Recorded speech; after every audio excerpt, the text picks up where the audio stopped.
Hello and welcome to Podpadstudios. Happy New Year, Happy New Year. 2023. Happy New Year!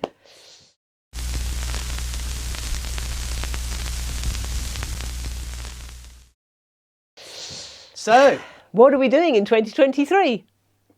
Tiffany, so we've completed... Hold on a minute. You're doing a show in your slippers. Oh yeah, I got cold feet. Well, I got them for Christmas and they're think- really nice and comfy. And I think you're getting a bit Anyway, too... hang on a minute. What?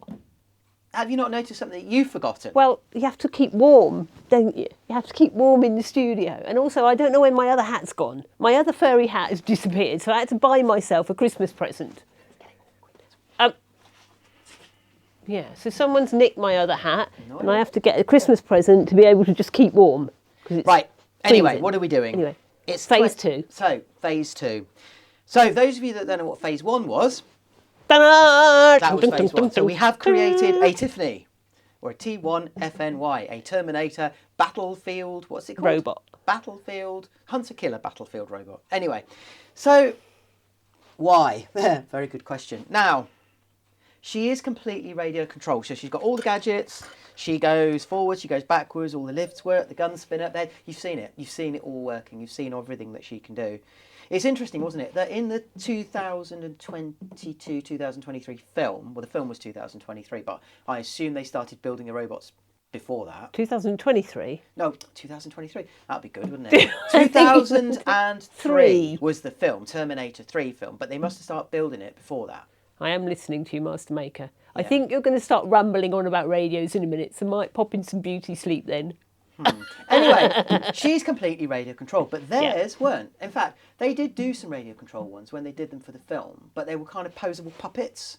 But if you think about from 2003 to now, which is what, 20 odd 19, 20 years, yeah. Technology's come on quite a lot. She is completely independently radio controlled.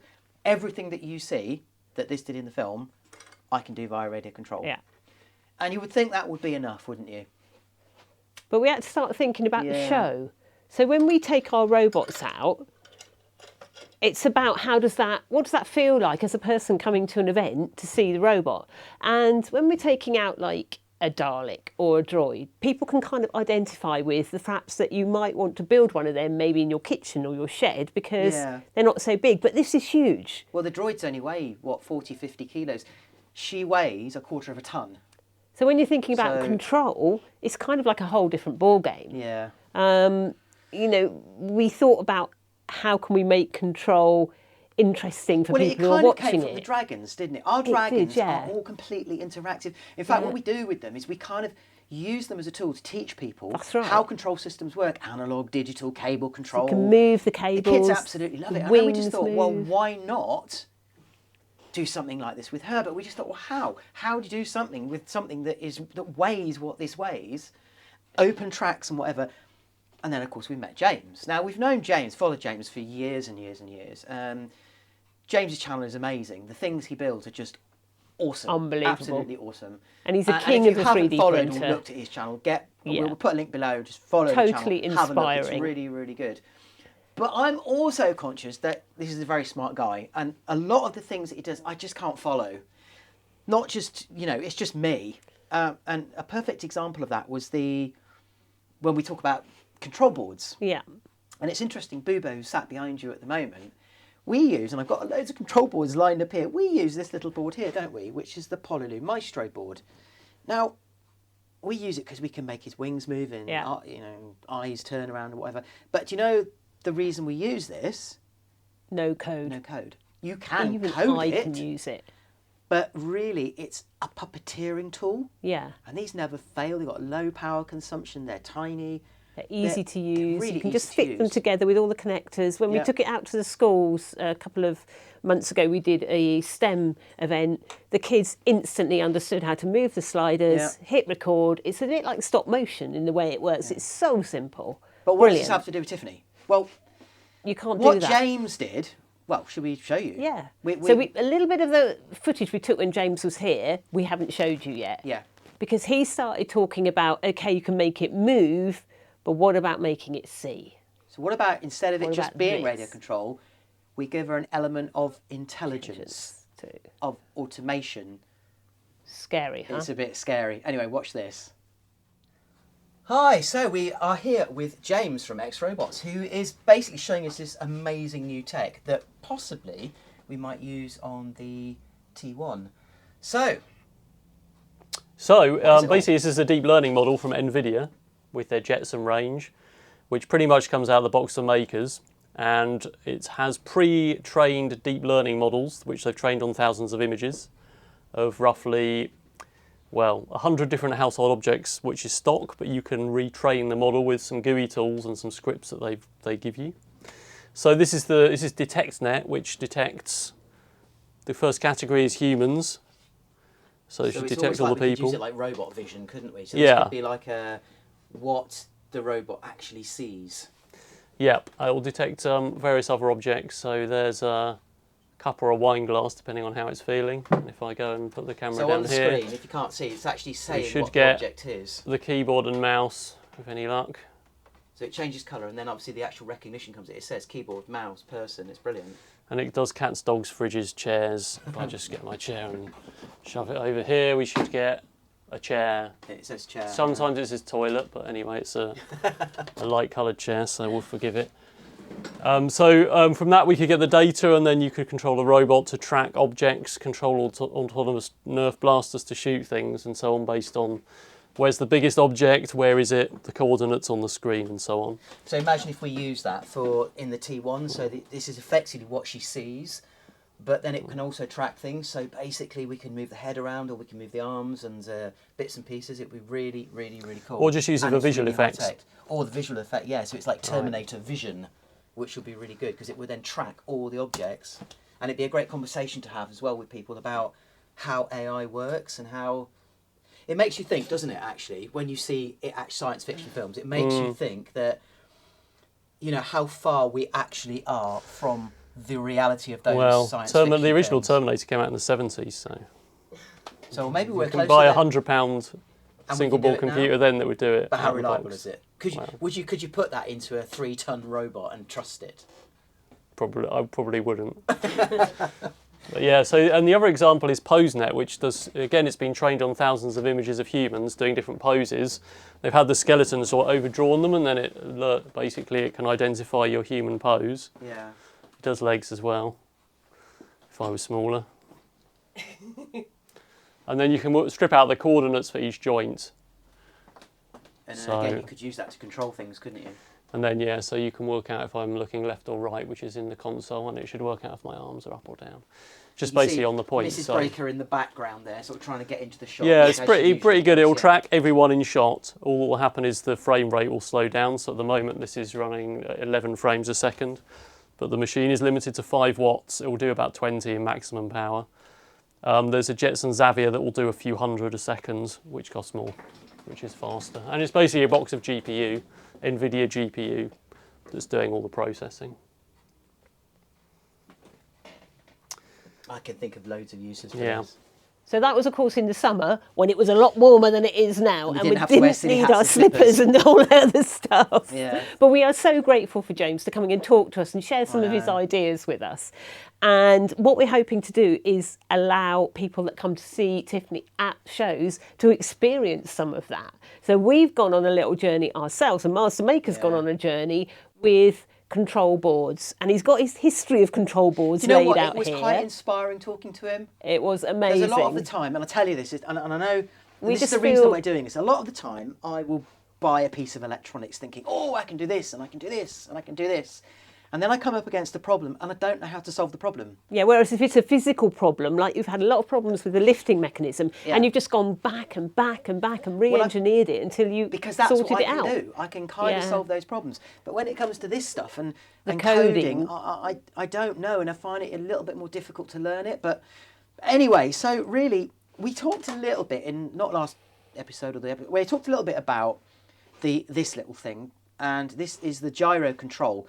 Now, the beauty of this radio is it has a wireless link that allows it to be linked with a trainer. Now, what that means is if I wanted Mrs. Breaker to control Tiffany, that could be problematic in itself. So what I would give Mrs. Breaker, wake up, I give Mrs. Breaker a radio.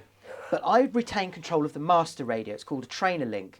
And I'd have my finger on a button, and if I thought at any point Mrs. Braken was going to break something, I would flick the button and I'd gain back control. Right. Great. However, you might think, okay, that's boring, that's really, really... But the nice thing about the FRSky radio is that you can link Bluetooth and Wi-Fi products to it. So you don't just have to link another radio to it. You could link a little board like this to it, which gives you full gyroscopic control of any of the channels I want. What do you mean gyroscopic control? Right, so we talked about the skeleton, and part of this came from the end. The thing that you thought was Loki horns. Oh yeah, where have my Loki horns gone? Doesn't matter where they've gone.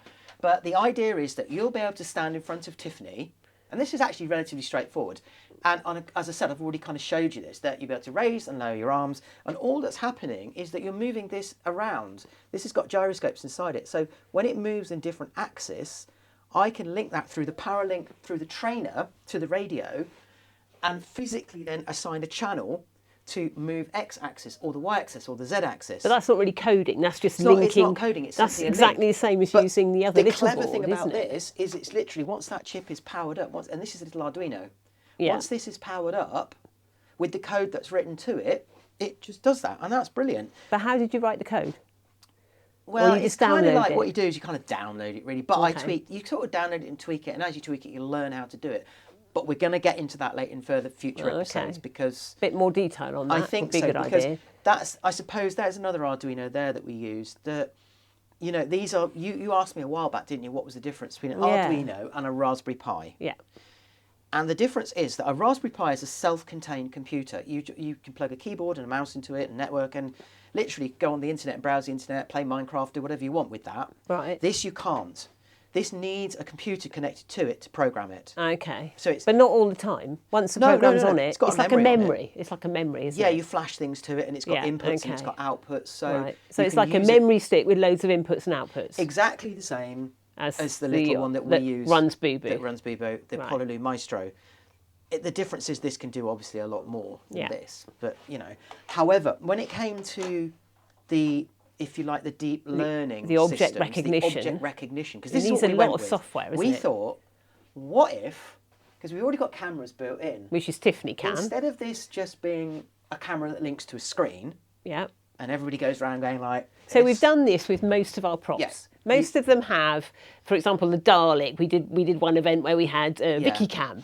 I think I've got some video of that somewhere, but it's really interesting. As soon as people see that the robot is kind of looking at them, they start then performing for the robot, and it just takes on another life, even though they know it's just a very simple screen. And Zoe's got Zoe Cam, and she's got an actual little wrist router built in, so she can actually send her signal to YouTube, and that's great fun. But it really is very simple. It's just a camera. Yeah. And then we put one of these in. She's got a camera in here, and it's going to be great fun. But then I just thought, well, what if we could do like have a fake overlay, so it looks like you're looking through the eyes of a robot, like they do in the film. like they do in the films. Yeah. But then we thought, well, what if it was real? And it could So really instead of being fake, it actually was machine learning. So we could have a camera that's linked in with a computer, and she could recognise objects. So when you walk up in front of her, she recognises the difference between a cup and a horse. So what we're going to do in the next few weeks is we are going to have a look at all this stuff, and we're going to like take you on the journey that we go through, trying to find it all out, the frustrations, the ups and downs of it. So that's kind of where this came in, because what you're going to use a BBC Raspberry Pi.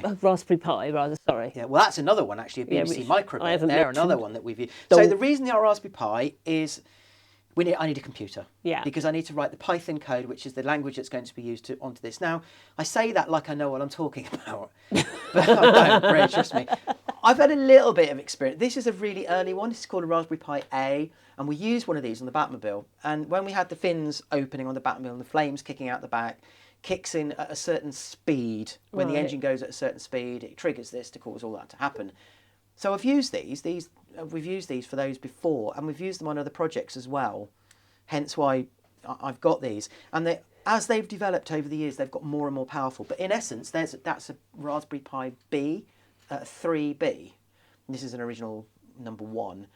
Tiffany, I've now built it into her, has got the latest one, 4. Yeah. And the only difference is that, in essence, all exactly the same. They're just more powerful, and the ports are slightly changed. But what they've all got, they've got HDMI outputs, keyboard, mouse input via USB, network. little and then SD we card. also have got a little camera in her too. So yeah, so I've used what's called a little Pi camera, and all the different, instead of using a webcam, which you could just attach to it. Yeah. This is just a little ribbon cable with a much smaller camera. Now the beauty of that, you probably really can't see it, but I've actually built it in right into the front of her face. So because it's so small, I can actually build it into her. So this kit is now on board. And what about power usage? All on board. Okay. So she powers the computer, she powers the camera, she powers everything. She even powers a video transmission system, which is transmitting from her to a screen remotely. Which we're going to use in the show. In full HD as well. And the beauty of all this is now, through that camera, with all the processing power and this object recognition, we can have a bit of fun. And it has been fun. So it's going to be quite exciting. Don't forget, guys, we will be launching this in May, the 13th and 14th of May at Maker Central at the Birmingham NEC. So that will be the first time you can come and see this. There's going to be a bit of a show around it, and obviously we are going to have conversations with people who come onto the stand to say how we got all this working. And it's been a journey. Show them it Trust working. me, it's been a journey. We'll show it in the next few episodes because I've had to learn or relearn how to do all this. And when we spoke to James, James talked about I think it was the NVIDIA Jensen Nano. Yeah. Or the Jensen, and a very powerful board. And James was demonstrating with all these computer, things. But in screen. essence, I actually have gone with the Raspberry Pi, and I'll explain all my logic behind that in the next few episodes. But in essence, they do the same thing, exactly the same thing. And what's interesting is there's libraries being developed around the object and the object recognition. Well, I think the whole thing is blowing my mind because a bloke in his shed can spend a little bit of cash, and it is not a lot of cash. Well, I tell you what, and get the technology for a tiny little camera. Yeah. It doesn't take much power to run it. It's just pretty scary. The thing that we're going to leave you with is this: that on the Raspberry Pis, it's the same with the Arduinos. They've got inputs and outputs. So for any given instance of an input, whether it's a switch being thrown or a radio control switch moving, or something being recognised, something can happen, an output. But it can also happen from recognition. Yeah. So we always joked about the fact that, we've built a hunter-killer robot with rotating Gatling guns. And they spin it. But how about this? We're giving her the ability to recognise an object. And react. And when she reacts, and she can react to recognising that object by switching an output on this, which could be used to control any aspect of her. That's kind of scary in itself, isn't it? So, tune in next week to find out how we're going to do that. All right. See you next week. Bye. Thanks for all the subs and the likes and the shares. Carry on doing it. Wait, can we move the hat? Bye. Now? Can we take the hat off next? That looks ridiculous. And your head must be warm by now. Oh, yeah, I'm warmed up now. How are your feet? Yeah. Good. Bye.